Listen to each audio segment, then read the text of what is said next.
بسم اللہ الرحمن الرحیم۔ السلام علیکم۔ علامہ خادم حسین رضوی علیہ رحمہ کی دعا کا اثر تحریک لبیک پر ظلم کرنے والے رسوا ہو گئے۔ اس ویڈیو میں ہم اسی کے متعلق بات کریں گے۔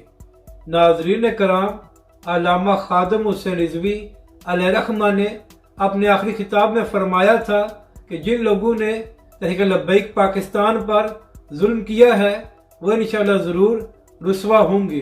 اس کے بعد علامہ خادم حسین رضوی علیہ رحمہ نے یہ دعا بھی کی تھی کہ یا اللہ، جن لوگوں نے تحریک لبیک پر ظلم کیا ہے ان کو اس دنیا میں ذلیل و رسوا کرنا اور ان سے حساب بھی لینا۔ تو ناظرین کرام، آپ جانتے ہیں کہ پہلے نواز شریف کے دور حکومت میں 2017 میں تحریک لبیک کے کارکنوں کا خون بہایا گیا، اور پھر 2021 میں عمران خان کی حکومت میں بھی نہ صرف تحریک لبیک کے کارکنوں کا خون بہایا گیا بلکہ علامہ سعد حسین رضوی کو گرفتار بھی کیا گیا۔ تو ناظرین کرام، علامہ خادم حسین رضوی علیہ رحمہ نے اپنے آخری خطاب میں اس وقت کی حکومت اور تمام اداروں کو مخاطب کرتے ہوئے کہا تھا کہ تم لوگوں کو شرم نہیں آتی کہ لبیک کے کارکنوں پر گولیاں چلاتے ہو اور ہمارے کارکنوں پر شل برساتے ہو۔ علامہ خادم حسین رضوی علیہ رحمہ نے یہ بھی فرمایا تھا کہ ہم لوگ تو ناموس رسالت اور ختم نبوت کے لیے آتے ہیں، مگر تم لوگوں سے برداشت نہیں ہوتا اور بیرونی حکام کو خوش کرنے کے لیے ہمارے اوپر ظلم کرتے ہو۔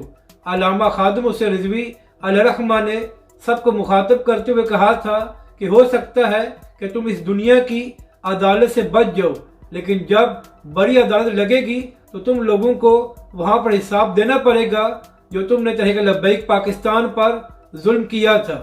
تو ناظرین کرام، آج وہ لوگ ذلیل و رسوا ہو رہے ہیں جنہوں نے تحریک لبیک کے کارکنوں کا خون بہایا تھا۔ آپ کے سامنے ہے کہ کس طرح پی ٹی آئی اور نون لیگ آپس میں لڑ رہے ہیں اور ایک دوسرے کا گند سامنے لا کر ایک دوسرے کو خوب رسوا کر رہے ہیں، جبکہ دوسری جانب تحریک لبیک پاکستان اور اس کے کارکن تمام ظلم سہنے کے باوجود اپنا کام کر رہے ہیں اور پاکستانی عوام تحریک لبیک پاکستان اور علامہ سعد حسین رضوی کا ساتھ دے رہی ہے۔ تو ناظرین کرام، یہ جو تمام سیاسی جماعتیں ایکسپوز ہو کر رسوا ہو رہی ہیں، یہ علامہ خادم حسین رضوی علیہ رحمہ کی دعا کا اثر ہے جو انہوں نے کی تھی۔ اپنی رائے کا ضرور اظہار کریں کہ آپ کو یہ ویڈیو کیسی لگی، اور ہمارے اس چینل کو بھی سبسکرائب کریں۔